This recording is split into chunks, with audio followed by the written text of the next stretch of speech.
In the 1870s, American steel was rising faster than any forge could contain, and inside Andrew Carnegie's mills, men stepped into a world that cared nothing for their survival. Few today realize how violent those furnaces truly were. Heat that warped iron tools, slag eruptions that blinded entire crews, and shifts so long they stole a man's judgment before they stole his life. These workers were not reckless. They were simply trapped in the only opportunity they had. And the deeper you look into these mills, the more one question lingers: how did any man walk out alive?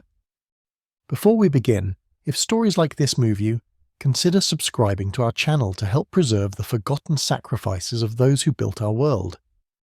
Now, let us step inside Carnegie's steel mills and see why survival was never guaranteed. In the early 1870s, the United States was entering a transformation that would reshape every railroad, bridge, and skyline. Steel had become the backbone of modern ambition, and Andrew Carnegie's mills were the beating heart of that ambition. But inside those mills, the future did not feel bright. It felt like standing inside a storm of heat, noise, and danger that never let up. Men walked toward the furnaces knowing the air itself could blister their lungs, yet they kept going because these mills offered the only steady wages most would ever see. The open hearth furnace dominated every inch of the shop floor. Workers described it as standing in front of a sunrise that never ended, a constant sheet of orange glare that blurred vision and soaked through every layer of clothing. Temperatures around the furnaces could soar above 2,000 degrees, enough to warp steel tools left too close. Even experienced workers lost focus in that heat, and losing focus in Carnegie's mill meant stepping 1 foot too far into a place where accidents did not give second chances. Carnegie's rapidly expanding empire demanded unbelievable production speeds. His mills ran day and night, powered by crews that had already been on their feet for 12 hours or more. When the nation demanded bridges, rails, or beams, the pressure rolled downhill onto the men who fed the furnaces and skimmed the slag. The rush to keep the furnaces charged meant no moment to breathe, no pause to recover, and no room for caution. A single slip of a shovel could scatter molten metal across the floor, and the men closest to the eruption rarely survived. The mill floors were cluttered with hazards most workers could not see until it was too late. Pools of water collected unnoticed beneath layers of dust, and if even a small amount made contact with molten steel, the result was an explosion of steam that launched metal across the room with the force of artillery. Contemporary reports described entire crews being knocked unconscious, burned, or killed outright when these eruptions struck. There were no shields, no barriers, and no distance between the men and the danger. Noise filled every corner of the mill. The roar of the furnace, the clatter of gears, and the pounding of hammers created a constant wall of sound that masked warning signs. A crack in the furnace lining, a leaking crucible, or a failing hoist could disappear beneath the noise until the moment it failed completely. When it did, workers had seconds to react, and most never had the chance. There was a grim understanding among the men that the mill did not care who they were or what they hoped to become. It consumed strength, time, and often life itself. For many, the job ended either in injury or in a quiet resignation that came too late to undo the toll. The fire never stopped, the heat never eased, and the risks were waiting every hour of every shift.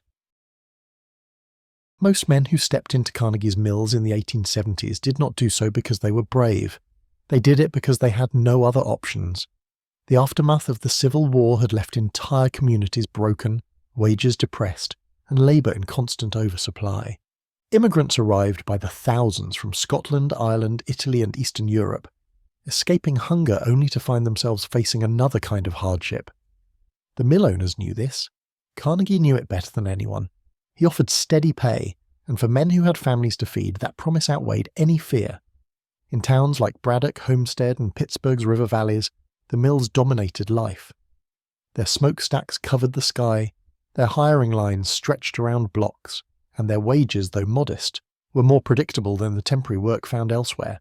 A labourer earning $1 or $2 a day could not turn away from a mill position that paid more, even if it meant standing within reach of molten steel. Poverty pressed from one side and opportunity, however dangerous, pulled from the other. Many workers came from rural backgrounds where long hours and physical hardship were familiar, but nothing in farm work prepared them for the intensity of industrial steelmaking. Men who had spent years behind ploughs or axes found themselves stunned by the relentless heat and the pace. The transition was brutal, yet they endured it because failing to endure meant losing the only wage-paying position available. Companies were quick to replace anyone who hesitated, and the message spread quickly. If you could not bear the heat, someone else would take your place by morning. Community pressure added another layer. The mills shaped identity in these towns. To be a steel worker meant you were contributing to something vast and important. The railroads depended on you, the new skyscrapers depended on you, and the nation's growth seemed to rise from your efforts. Men carried pride in that role, even as the hazards multiplied around them. Pride, for many, was easier to bear than shame, and leaving the job could be seen as weakness. There was also the powerful influence of technological awe.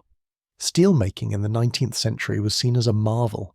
The open hearth was not yet understood as a killer of men, but rather as a triumph of American industry. Workers believed they were part of a force reshaping the future, standing at the edge of a new era. That belief held them in place even when accidents claimed their friends or neighbours. Fatalities were seen as tragic but inevitable, the cost of progress in a world hungry for steel. On payday, the dangers felt distant. A few dollars in hand meant food on the table, coal for the stove, and rent paid on cramped mill-town houses. These small victories renewed the will to endure another shift. The next morning, workers lined up again, boots scuffed, gloves worn thin, ready to enter a place they knew could end their lives without warning. In the end, men walked into that world because survival outside the mill was harder still. The open hearth furnace stood at the centre of Carnegie's early steel empire, a massive rectangular chamber fired by gas flames that curled across its ceiling like living creatures. To the men who worked beside it, the furnace was not simply hot. It was unpredictable. Its behaviour shifted with every charge of iron, every change in temperature, every breath of air drawn through its flues. Even experienced workers knew that treating it casually was an invitation to disaster. The process itself demanded absolute precision. Iron, scrap metal, and flux materials were shoveled into the furnace to melt and refine into usable steel. It was a delicate balance of chemistry and timing, one that depended on the worker's eyes and instincts rather than scientific instruments. In an era before modern temperature gauges or automated controls, the men had to judge the molten bath by colour, brightness, and movement. A wrong interpretation could allow impurities to accumulate until the furnace reacted violently. Carnegie's pursuit of greater output only amplified these dangers. The furnaces were pushed to their limits, fed quickly, tapped quickly, and rarely permitted to cool. Each cycle strained the refractory lining that separated the molten steel from the outside world. As the lining wore thin, cracks would form deep inside the walls, invisible at first. Days later, without warning, molten metal could burst through a weak point and spill across the shop floor in a glowing sheet that moved faster than any man could run. The fumes drifting from the open hearth carried their own threats. Carbon monoxide seeped through the mill in waves, colourless and scentless, yet strong enough to drop a worker where he stood. Men learned to recognise dizziness as the only warning they would ever receive. Some collapsed near the furnace doors, where the heat made rescue nearly impossible. Others staggered away just in time, breathing in the cold night air outside the mill until their vision steadied. Then there was the skimming of slag, a task that required astonishing courage. Workers used long poles to rake impurities from the top of the molten bath, leaning dangerously close to the furnace opening. A slip of the pole or a sudden surge within the furnace could send sparks and molten fragments shooting outward like shrapnel. Injuries were common. The scars on the arms and faces of steelworkers were so widespread they were almost a badge of the trade. Every shift brought new variables: a furnace overheated by a careless charge, a gas valve sticking half open, a crane operator misjudging the angle of a ladle. The uncertainty kept men on edge, and fatigue made those edges sharper still. Even the smallest mistake could ripple through the system, turning a routine task into a catastrophe. The open hearth was the technological frontier of its time, but it was also a trap that offered no margin for error. It demanded total attention, total obedience, and total sacrifice from the men who fed it. And in return, it gave them the constant reminder that one moment of miscalculation could be their last. Molten steel did not behave like a calm liquid. It moved with a life of its own, shifting, rolling and expanding with heat that few men could comprehend. In Carnegie's 1870s mills, where temperatures pushed beyond 2,000 degrees, that molten mass could transform from a controlled pour into a lethal eruption in seconds. Workers understood that once the steel left the furnace, the danger multiplied. Out on the mill floor, it was free to react with anything in its path, and many did not survive those reactions. One of the most feared events was a breakout. This occurred when a ladle intended to carry tons of molten steel failed under the immense weight and heat. Cracks often began deep within the ladle's lining, where a worker's eye could not detect them. As steel poured in, pressure built until the lining collapsed and the metal escaped violently. Breakouts produced waves of molten steel that spread across the floor faster than a man could move. Shoes and clothing ignited instantly, steel rails warped, the floor itself sometimes burned through. Just as deadly were the interactions between molten metal and moisture. Even a single hidden puddle of water could be enough to trigger an explosion. When steel met water, the sudden conversion to steam hurled liquid metal skyward like a shell burst. Men described it as hearing a muffled roar followed by a blinding flash. Shrapnel from these eruptions did not come in the form of iron fragments, but fragments of freshly solidifying steel, razor-sharp and still burning. Survivors often carried the marks for life. Another hazard lurked in slag. The rocky byproducts skimmed from the surface of molten steel. While cooler than the steel itself, slag remained dangerously hot and unpredictable. When dumped into slag pits outside the mill, the piles hissed and cracked. Occasionally, chemical pockets trapped inside the mass ignited violently. Workers tasked with tending these pits knew to stand back, but sometimes the reaction was delayed until they had moved on. Unexpected detonations rattled windows half a mile away. Transporting molten steel created its own perils. Overhead, cranes swung ladles across the mill, with little margin for error. A miscommunication between crane operator and floor crew, a faulty brake, or a slipping gear could cause a ladle to sway or collide with another structure. When the giant vessel jerked, even slightly, the metal inside sloshed like liquid fire. If it splashed over the top, the fallout was catastrophic. Some mills lost entire crews in accidents that began with nothing more than a sudden jolt. The men who worked closest to the pours carried a particular burden. Their job required them to stand inches from the stream of metal as it flowed from furnace to moulds. The radiant heat could scorch skin through heavy gloves. One stumble, one loose board beneath their boots, one shift of the ladle, and they would fall into the path of something no human body could withstand. Death was instantaneous. To the steel itself, the men were merely obstacles. It obeyed only heat, pressure, and chemistry. When it turned violent, nothing could stop it. The shift clock inside Carnegie's mills did not match the natural rhythms of human life. 12 hours was the standard, but 12 hours in a steel mill felt closer to a test of endurance than a working day. These shifts blurred into each other so completely that men often lost track of what day it was. Exhaustion set in long before a worker reached the halfway point, and by the final hours the mind was no longer reliable. Fatigue was not a background inconvenience. It was the hidden force behind countless tragedies. Most mills operated on a 2-shift rotation, day and night, with workers alternating every other week. The sudden switches from sunlight to darkness and back again disrupted sleep cycles until rest became something men talked about rather than experienced. Rooms in Milltown boarding houses were shared by rotating workers, leaving no quiet place to sleep. Trains rattled nearby. Whistles sounded at irregular hours. Even on their days off, workers rarely felt recovered. This exhaustion made simple tasks treacherous. A tired man might misjudge the distance between himself and a moving machine. He might fail to notice a glowing coal on the walkway or forget to step back during a pour. Many accidents recorded in the 1870s were attributed not to faulty equipment, but to inattention. The reports rarely acknowledged that no man could maintain perfect focus while standing in extreme heat for half a day at a time. The body responded to these stresses in predictable ways. Eyes dried out from the furnace glare. Hands shook from constant exertion. Muscles cramped during the final hours of a shift, making precise movements difficult. Even breathing felt hard. Workers inhaled a mixture of dust, smoke, and metal fumes that irritated the lungs. By the end of a 12-hour stretch, men coughed heavily and spoke in short, strained sentences. Some collapsed as soon as they stepped outside the mill doors, the sudden cool air closing their throats and making them dizzy. Night shifts were especially dangerous. Darkness outside made the heat inside feel more unreal.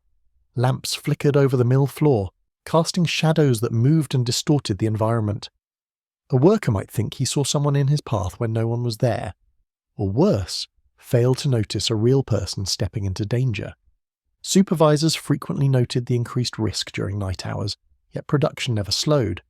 The mills operated continuously because shutting a furnace down meant losing valuable heat and time. The mental toll reached beyond the mill itself. Families noticed how the shifts changed men. Many returned home with a hollow stare, unable to hold a conversation or play with their children. Their minds were still trapped inside the noise and glare of the mill, replaying the day's hazards. Accidents haunted them, the pace haunted them, and the knowledge that they would return in a few hours haunted them even more. 12-hour shifts did not simply tire workers, they stripped away awareness, clarity, and caution, leaving men vulnerable in a place that demanded all three. Fatigue became one of the deadliest forces in Carnegie's mills, claiming lives not with fire or steel, but with the slow erosion of the human mind. Long before workplace safety laws existed, the machinery inside Carnegie's mills operated without guards, barriers, or emergency stops. These machines were designed for output, not protection. They moved with mechanical certainty and had no ability to sense when a human being had stepped too close. The men understood this. They knew that once a machine was in motion, it did not slow for hesitation or fear. It kept going, and anything in its path paid the price. Rolling mills posed one of the earliest and most consistent dangers. These massive cylinders pressed red-hot metal into shape, pulling it forward with tremendous force. A worker's task was to guide the metal into the rollers using long tongs. But if the tongs slipped, or the worker misjudged his distance, the rollers could catch them instead. The machinery grabbed anything it touched. Gloves, sleeves, and even the edge of a coat could be pulled in before a man had time to react. Contemporary accounts described workers vanishing into the rollers in seconds. It was not uncommon for men to stand back from the machine and quietly observe the scars on its frame, knowing they marked where others had been caught. Cranes and hoists introduced another set of dangers. Heavy steel beams, tools, and ladles hung from chains overhead, moving across the shop with little more than shouted instructions guiding them. The operators relied on instinct rather than instrumentation. A slight miscalculation could swing a load into a worker's path, and by the time he realized what was happening, the momentum was too great to escape. There are recorded cases of men being pinned against columns or struck by beams that weighed several tons. Even when the equipment functioned perfectly, the unpredictable environment around it made every lift a gamble. The steam-powered equipment was equally unforgiving. Engines hissed, gears rotated at high speed, and belts whipped across ceilings to transfer power throughout the building. These belts, known as line shafts, were exposed. They spun constantly, inches above workers' heads and along the walls. If a man reached too high, or if a loose piece of clothing fluttered upward, the shaft could entangle him instantly. Many lost arms or fingers before they could even shout. The lack of lighting made these hazards worse. Dim illumination and clouds of dust often hid moving parts until they were inches away. Even the basic tools carried their own risks. Sledgehammers rebounded unpredictably. Iron hooks slipped under load. Wagons carrying heavy ingots rolled downhill if chocks were placed carelessly. It was a world where every object had potential to injure, and every task demanded full concentration. Supervisors rarely slowed production to accommodate safety. The belief was simple. Machines were investments. Workers were replaceable. Instead of safeguards, mills relied on speed and repetition. Men were expected to learn through experience, even if that experience came in the form of witnessing another's injury. A posted notice might warn against a particular hazard, but it never came with structural changes to prevent the hazard from occurring again. In Carnegie's mills, the machines were relentless. They consumed energy, metal, and motion without pause. And when human beings stepped too close, they consumed them as well. In the 1870s, the idea of workplace medical care barely existed, and inside Carnegie's mills it was even more distant.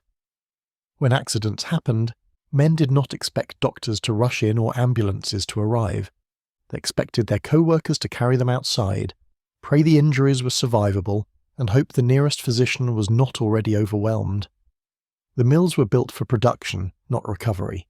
The absence of organised medical support turned minor wounds into major ones, and major injuries into fatalities. Burns were the most common injury. Even brief contact with slag or molten metal could destroy skin and muscle in an instant. With no sterile bandages, workers wrapped burns in whatever material they could find, often using scraps of cloth soaked in water. These improvised dressings trapped dirt and bacteria, turning clean burns into infected wounds within days. Infection, in an era before antibiotics, was often a death sentence. Some men lasted weeks, others only days. Families knew that if a husband returned home with a serious burn, the likelihood of survival was slim. Crush injuries were equally devastating. When machinery caught a hand or arm, the damage was immediate and irreversible. The lack of trained medical personnel meant amputations were performed hastily, if at all, and seldom under proper conditions. Sometimes the injured man was placed in a wagon and taken to a small neighbourhood doctor who had only basic tools. Other times, co-workers tied a belt above the wound to slow bleeding, carried the man to his home, and left the rest to chance. Many workers died from shock or blood loss before reaching help. Carnegie's mills had no infirmaries or on-site surgeons. Some mills kept small first aid boxes, but they contained little more than salves, gauze, and crude splints. These supplies were meant for minor cuts or bruises, not the catastrophic injuries common inside steelworks. Mill foremen rarely kept track of who was hurt, and accidents were often omitted from official records. A man's fate depended entirely on the men standing beside him, not on any system the company had put in place. The environment itself sabotaged recovery. Workers lived in cramped mill-town housing where sanitation was poor and disease spread easily. Open sewers, contaminated water, and humidity created perfect conditions for infection. Even small wounds could fester. Families lacked the means to pay hospital fees, and many avoided hospitals altogether because the outcomes were often no better than staying home. In some cases, community members pooled money to cover a doctor's visit, but these efforts were inconsistent and seldom enough. Broken bones, another frequent injury, often healed incorrectly. With no x-rays and limited professional intervention, fractures were set by feel. Limbs healed crooked, hands lost mobility, and backs stiffened permanently. For a steelworker, disability meant the end of employment. There were no compensation laws or disability protections in place. Men who could no longer work simply faded from the workforce, relying on family charity or moving to poorer conditions in search of odd jobs. The mills forged steel with astonishing efficiency, but they offered almost nothing to repair the damage done to the humans inside them. When accidents occurred, survival depended not on medicine or infrastructure, but on faith, fortune, and the resilience of the injured. In a place built on fire and force, first aid was little more than an afterthought. In Carnegie's 1870s mills, accidents did not echo through this community in the way we might imagine. They did not halt production or prompt investigations. Most did not even leave a note in the company ledger. When a man was killed during a shift, the mill absorbed the loss with a quietness that was almost ritual. Work stopped only long enough to remove the body, and within minutes the machinery roared again. That silence was not accidental, it was part of the system. Officially, mill owners spoke about safety in broad, optimistic terms, calling accidents unfortunate but inevitable. Unofficially, the company culture discouraged discussion. Workers learned quickly that speaking openly about dangers marked them as troublemakers. It threatened their livelihood, and in a town dominated by a single employer, losing one's job meant immediate hardship. So men kept their concerns private. They warned each other quietly, pointed at scorch marks on the floor, or nodded toward machines that had already claimed lives. These whispered warnings were the only safety training many workers ever received. The newspapers in industrial towns rarely covered mill fatalities with depth. A brief notice might appear, usually no more than a sentence. John Kelly, a worker at the steel works, was killed in an accident yesterday. There was seldom mention of circumstances, nor any inquiry into responsibility. In communities dependent on mill wages, challenging the mills publicly risked economic retaliation. Families often grieved in private, comforted by neighbours who understood the precariousness of their situation. The silence extended to the workforce itself. Men returning from the night shift seldom told their families what they had witnessed. They believed that sharing those details would only burden their wives and children. Instead, they carried the memory alone, adding it to a growing mental weight that never lifted. It was common for men to speak in vague terms about a rough night or trouble at the furnace. The details were left unspoken, partly from trauma, partly from futility. Everyone knew the mills would not change. Supervisors played a crucial role in maintaining this quiet. Their duty was production, and they were judged on output, not safety. Recognizing too many hazards risked slowing the pace. So many looked the other way unless the accident directly affected their shift's numbers. Some foremen believed that speaking frankly about dangers would make men hesitant, slowing the rhythm of work. They believed silence was the only way to maintain momentum. There was also a cultural layer to this quiet. Many workers were immigrants, and silence was a form of resilience.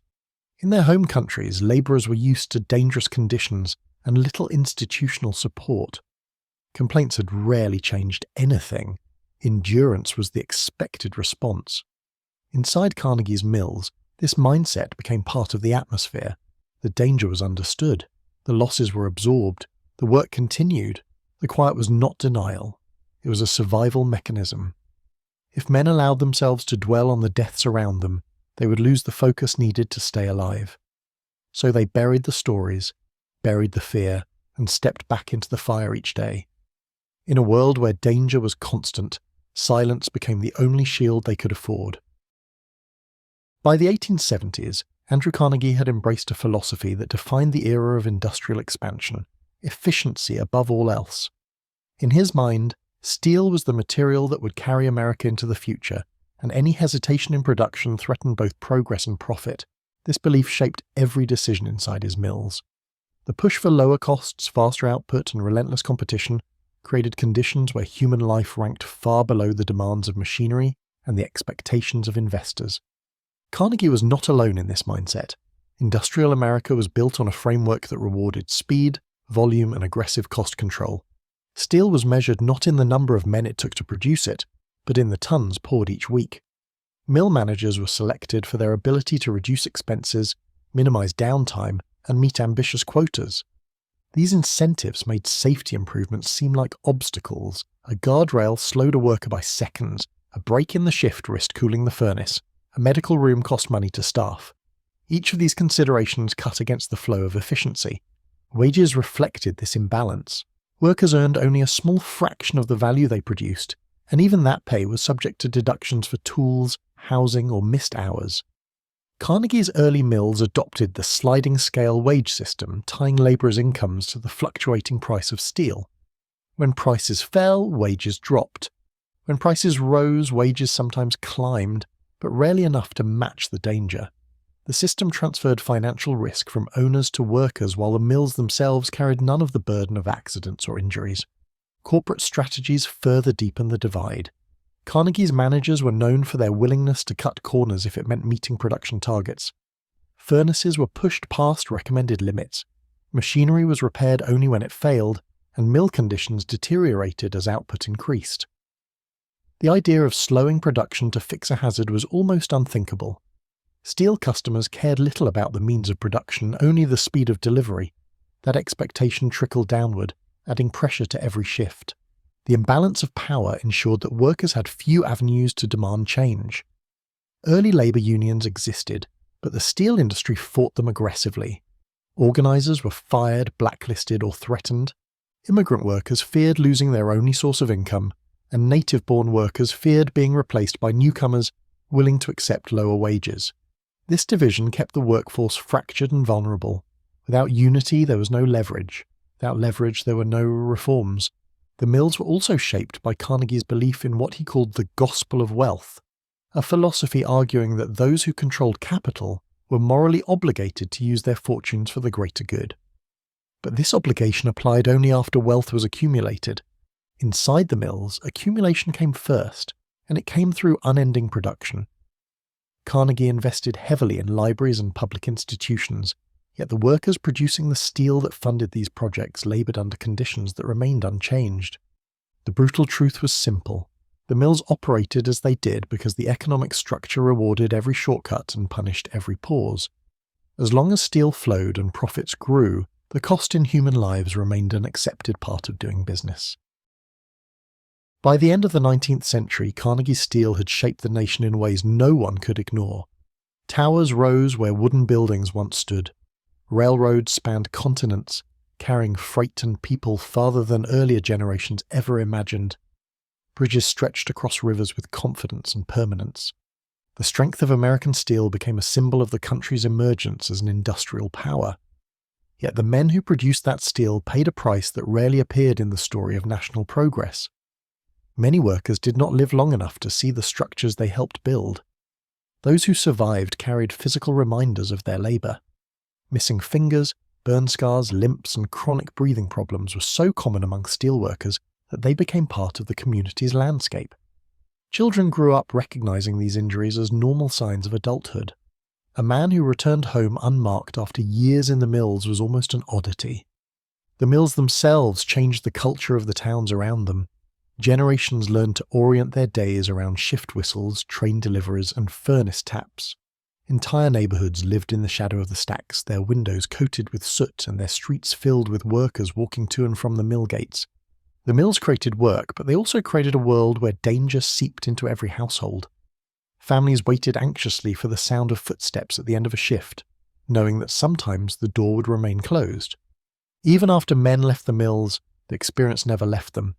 Respiratory disease, chronic pain, and fatigue followed them into old age. Doctors in industrial towns reported patterns of illness directly tied to steelmaking, though few had the means to document them thoroughly. At the time, medicine understood little about long-term exposure to metal fumes or constant heat. The slow decline of the body was often blamed on aging, not on years spent beside an open hearth furnace. Yet the legacy of the mills cannot be told as only a story of suffering. Those workers laid the literal foundation for the modern United States. Their labour powered the nation's transformation from a rural, agrarian society into an industrial titan. Every railroad's spike, girder, and beam carried the silent imprint of the men who poured, hammered, and shaped the steel. Their contributions were profound, even if their names were forgotten. As the 20th century approached, reform movements began to push for safer conditions. New technologies reduced some of the risks. Unions gained strength, and safety regulations finally emerged. But these changes came decades too late for the men of the 1870s.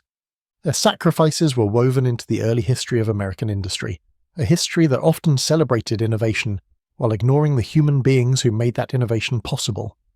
The steel they forged still stands today in old bridges, aging rail lines, and the frames of long-surviving buildings. Those structures endure as monuments to progress, but also as memorials to the invisible cost paid by thousands of workers. Their legacy lives in the strength of the nation they helped build, and in the quiet acknowledgement that such strength came at a price no one should have been asked to pay.